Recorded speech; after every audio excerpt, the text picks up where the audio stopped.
আমরা নৈতিক শিক্ষাকে বিকশিত করে ওই শিক্ষাই আমরা এই দেশে প্রতিষ্ঠিত করবো ইনশাআল্লাহ। হৃদয় বিদারক অনেক দৃশ্য দেখতে হয়, শুনতে হয়।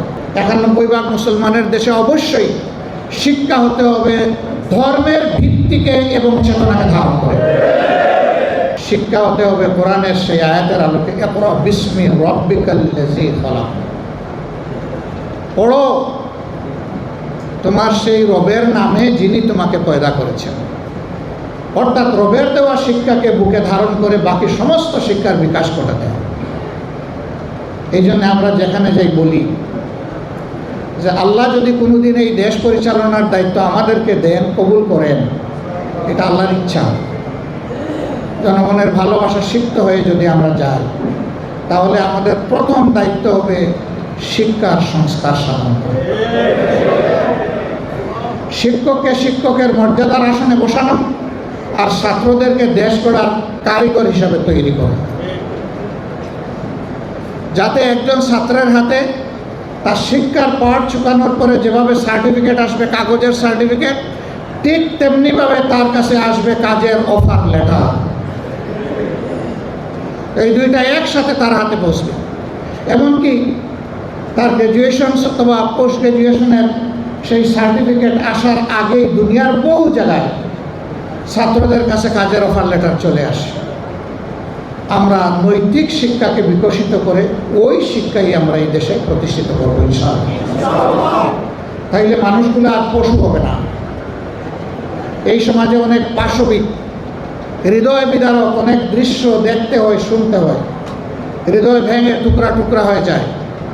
মাগুরায় 8 বছরের একটা শিশুর সাথে তার আপনজনেরা যে আচরণ করেছে, বিশ্বাসের ছুরিকাঘাত করে, এটা গোটা মানবতার প্রতি তারা ছুরিকাঘাত করেছে। এটি হচ্ছে পশুত্বের শিক্ষা। এই শিক্ষা থেকে বের করে এনে আমাদের দেশে আমরা দিতে চাই আল্লাহর দেওয়া মানবিক শিক্ষা। এখানে আমাদের কোনো সংকীর্ণতা নেই, এই ব্যাপারে আমরা ভেরি ডেসপারেট। 91 ভাগ মুসলমানের দেশে অবশ্যই শিক্ষা হতে হবে ধর্মের ভিত্তিকে এবং চেতনাকে ধারণ করে। এর বাইরে কোনো শিক্ষা মানুষকে মানুষ বানাতে পারবে না, দেশপ্রেমিক দায়িত্বশীল নাগরিক হিসাবে তৈরি করতে পারবে না, যা এখন প্রমাণিত সত্য। তিনি সমাজে যত বড়ই হন না কেন, তার শিক্ষকের কাছে তিনি শিশু তুল্য। তো এই শিশুদের কাছে আপনাদের দাবি করতে হয় কেন? এর কারণ হলো যে শিক্ষা দিয়েছেন ওই শিক্ষাটা আসল শিক্ষা ছিল না। এই জন্যে সে যে আপনাকে সম্মান করে ওই শিক্ষার কারণে না, সম্মান করে আল্লাহর দেওয়া সহজাত মানবিক প্রবৃত্তির কারণে। মানব প্রবৃত্তির সুপ্ত ধনকে, গুপ্ত ধনকে বাইরে নাড়ছাড় করে নিয়ে আসার নাম হচ্ছে শিক্ষা। আমরা সেটা পারিনি বলেই আজকে ছাত্রদের দুয়ারে শিক্ষকদেরকে এইভাবে অসহায়ের মতো দাবি পেশ করতে হচ্ছে। ওই শিক্ষাটাই আনতে হবে, যে শিক্ষায় দাবি আদায়ের কোনো প্রয়োজন হবে না, যেমন যে শিক্ষা ইনসাফের ভিত্তিতে গোটা সমাজের দিকে সুদৃষ্টি রাখবে। শিক্ষায় শিক্ষিতরা এটা মনে করবে না